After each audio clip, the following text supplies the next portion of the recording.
Good morning everyone. Today we'll be discussing about returning values from a function. In our last class we were discussing all those parameter passing methods and different types of parameters like default arguments, keyword arguments and positional arguments, and difference between positional argument, keyword arguments and default arguments are also discussed, and why default argument is used, and how to pass value using default argument, and how to combine multiple argument passing, one positional, one default and one keyword, how it is possible, and what is the benefit of a keyword argument passing. When you use keyword argument, we need not see the position since we are mentioning the variable name in the function call statement itself. Our next topic is returning values from functions. Why do we return value from a function? After performing something inside the function, an action will be performed inside a function like addition of two numbers, or finding the roots of a quadratic equation, or calculating simple interest. Whatever be the action you perform using your function, that action will be carried out and the result can be returned to the main program. As I said earlier in our previous classes, whenever you return something, there should be a variable to catch it. So that's why we use SI equals interest when we called our interest function in the previous program. You may be remembering it. And this SI is used to hold the variable returned from the main program. So such variables are required to hold the value returned from the main program. So a return statement, you will find a return statement inside the function. So what do you mean by returning? Returning is sending data or sending the result from the function to the main program. Main program means where the function call is situated. From that function call statement, you will be passing the arguments, and inside the function definition, these arguments will be stored in parameters, and these parameters will perform the calculation, and finally it will return the result to you. And last class we did two programs of this type. One was simple interest and another was finding the sum of two numbers. In both the programs we were returning the result to the main program. For finding the sum, we returned n1 plus n2 and stored it in s and return s.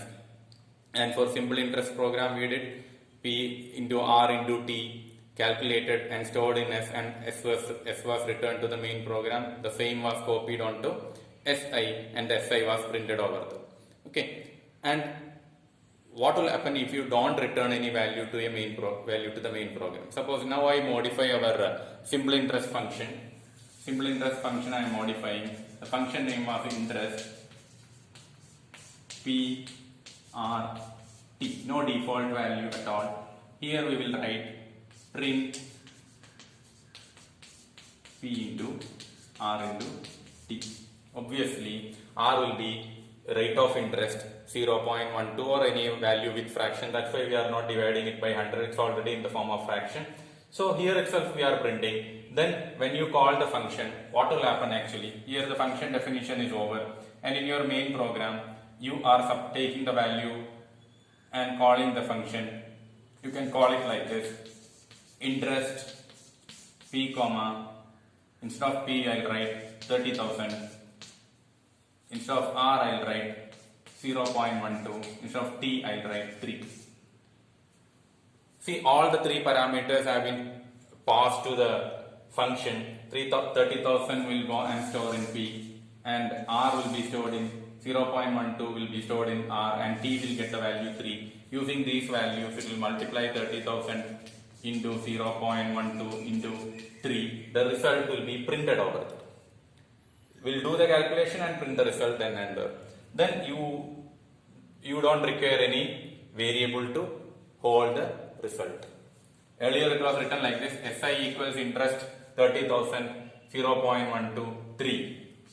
But now in this statement there is no SI. The reason is it is directly holding printing in the function itself, and you need to call the interest function alone. It will automatically invoke the function there and print it there. This is one form. Then suppose I want to use it. I want to use the return statement in this in another way. That is our next program. I'll just modify this interest program slightly.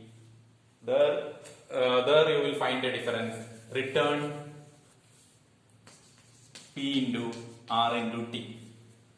The result will be returned, and I'll call the function here, but before calling the function we need to print the result.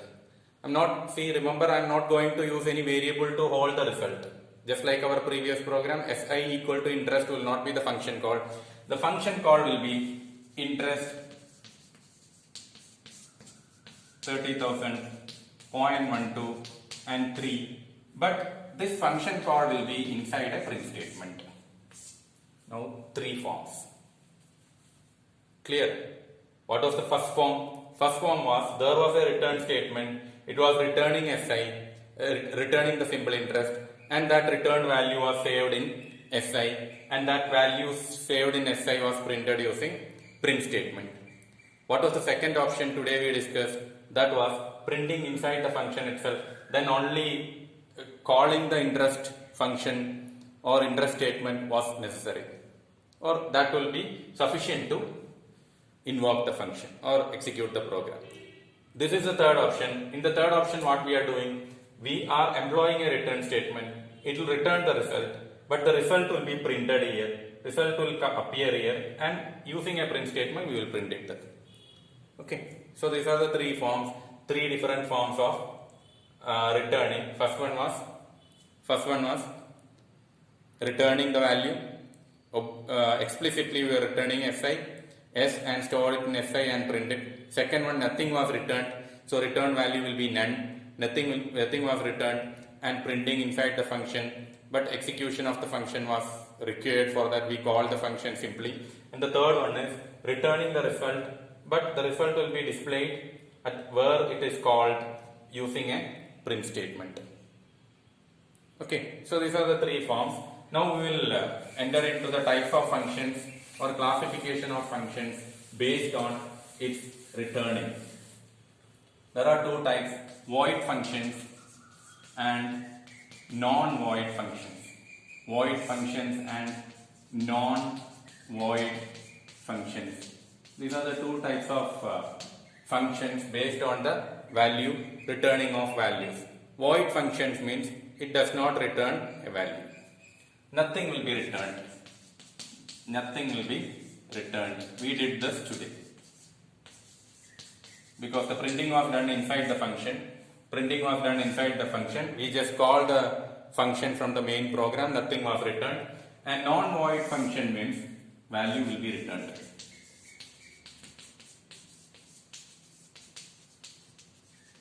Value will be returned. Now you may be having a doubt.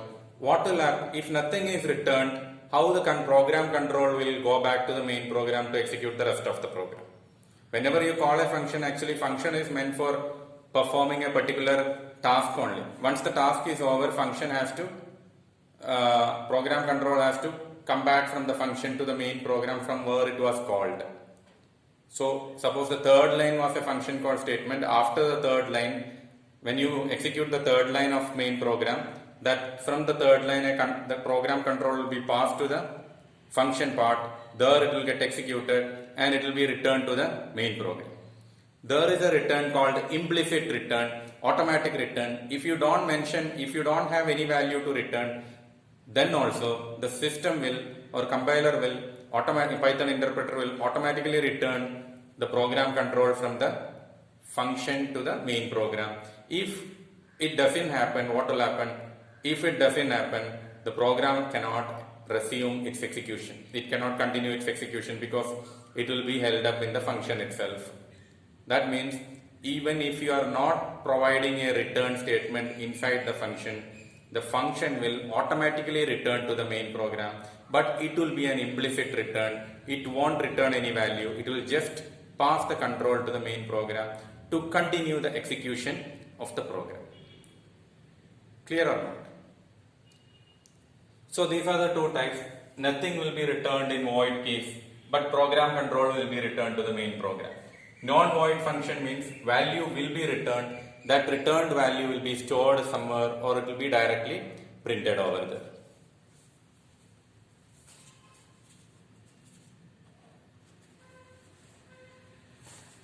Now we'll do one example.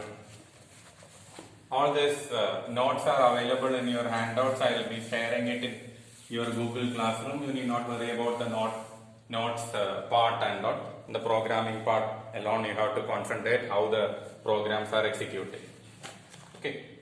So functions returning some value, that is non-void. Functions returning no value or any value is void function.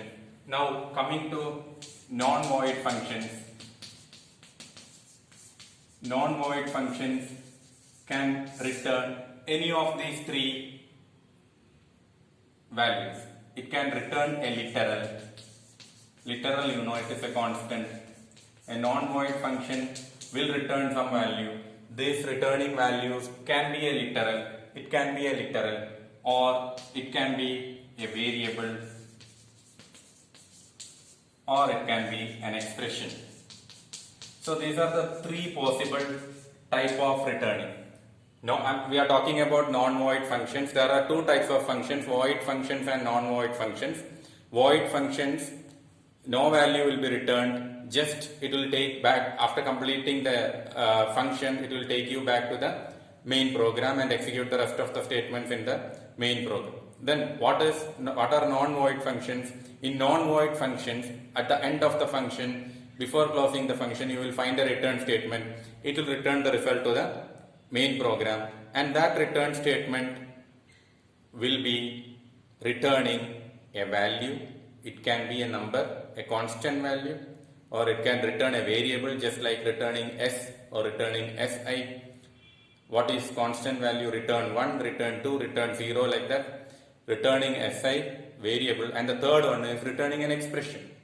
Return a plus b. Okay. Now we will see how these values can be returned. Examples for returning a literal. The statement will be of this form: return 5. 5 is returned. And returning a variable, return s for some.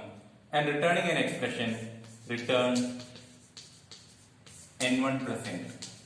That means n1 plus n2 will be calculated and returned to the main program. So those are the three forms of returning to a main program from a function. That is a non-void function. So non-void function will return something to the main program. That something can be a value, a literal or a constant, just like this, or it can be a variable, any variable like si or p, results, whatever it may be. And third one is an expression, return n1 plus n2. Imagine we are writing our addition program, def sum n1 comma n2. This is the function. Here I will write the statement, return n1 plus n2. What type of returning it is? What type of returning it is? It is returning an expression. The result or sum of n1 and n2 are found here, and the result is found here, and it is returned to the main program. And in the main program you will have the calling statement like this: s equals sum 3 comma 5. This is our function call statement. When you call this function, what is happening? 3 will be stored in n1, 5 will be stored in n2. It will calculate the sum and return, and the result will be stored in s. Here you can print s. Another way of calling this function is directly you can call print sum 3 comma 5. It's equivalent to this. Instead of having two statements s equal to sum of 3 comma 5, print s, you can directly call print sum 3 5. That means 3 5 will be passed to the main function. There it will calculate the result and returned and printed. Both returning and printing will be done in the same statement. So that is one way of returning value, returning an expression, returning literal or constant, returning a variable, or returning an expression. So we have done returning an expression also.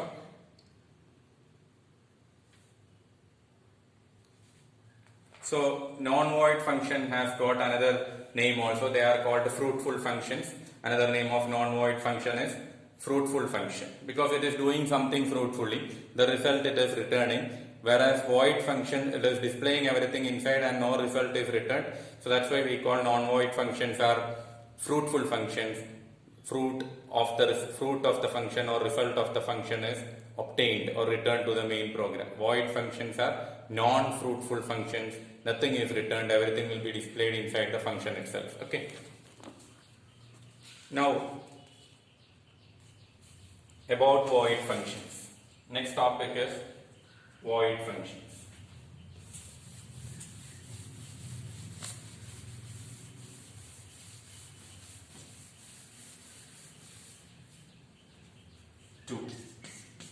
Void functions. Coming to void functions, they are called non-fruitful functions, and these functions does not return any value. It won't return any value to the main program, but it can have a return statement. If you want, you can provide a return statement also, but no value will be there, just return. Even without a return statement also, it will take you to the main program. So that is returning function from a void, returning from a void function. Okay. So the meaning is, if I write def sum n1 comma n2, this is my function. Two values are there. Print n1 plus n2. The result is printed here itself. You can give a return here. If you want to give a return here, it should be an empty return. It should not be like return 0, return 5, return n1 plus n2, return as nothing, just return. This return is an implicit return. This return is a simple return, empty return statement that will take you to the main program. Then what will happen if you don't use this in this? Then also it will take you to the main program because it is a void function. There is an option of providing a return statement in a void function. If you want, you can do that. But that should be a simple return. We call it as empty return without a value. Okay. Now I'll give you a question. We'll see a function and we will see how it works and what type of output it is going to produce. And it is a non-void. It's a void function. It's a void function. Okay. So def display, disp is the function name, print hello. This is the statement you have to print, and there is no return value, and I will call it like this. Actually, in order to call this, now our function part is over, we are calling it. In order to call this, I don't require anything, I need only this. Am I right? Just disp will be enough. Just disp will be enough. This will print hello. But instead, I'll write a equal to disp, then print a.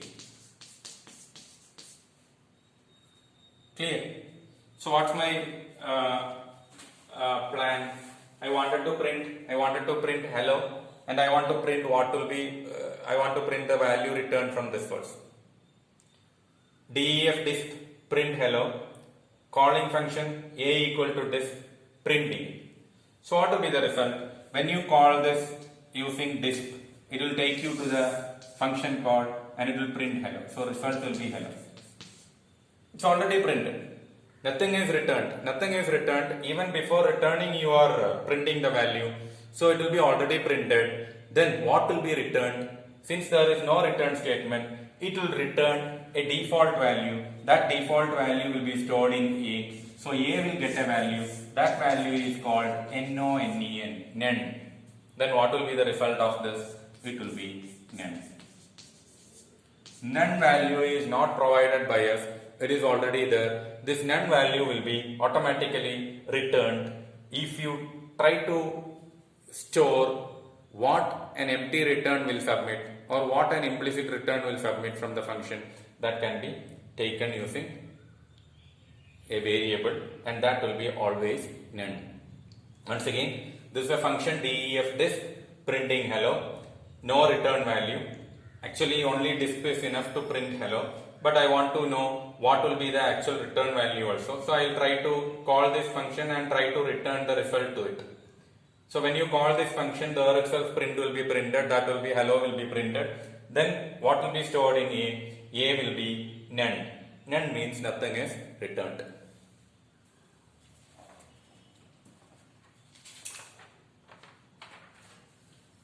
Then next one is one more another example that is also from void functions. All these examples are there in your handouts or slides. You can refer again. But here I will explain it and you will be able to understand it better. Then you have to find the difference between these two codes. First function is def replicate.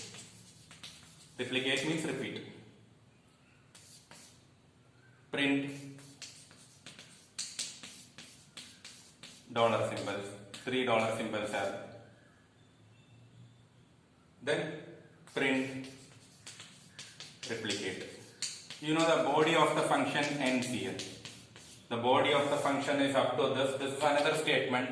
Inside this print statement I am calling the function. Now the second one, def replicate same function return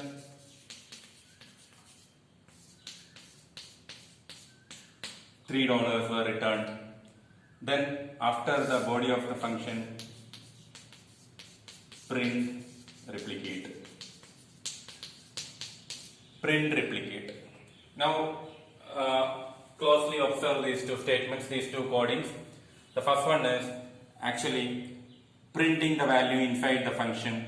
So when you call this replicate, the order of execution, you have to understand the order of the execution. The order of execution is before printing the calling take place, before printing the function, before printing the result, the calling take place. So what is function called? Replicate. It will take you to the function and it will print the content. So your first result will be $. This will be the first result. Then what will be printed here? What will be printed here? In under that, what is returned from there will be printed.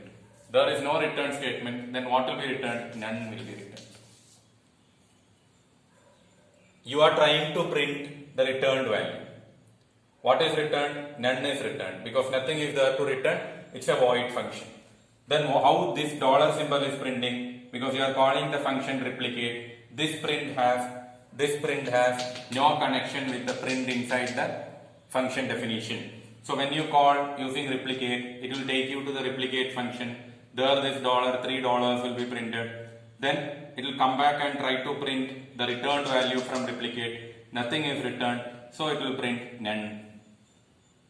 Now coming to the next second coding segment. Second similar code is return $. No print statement here.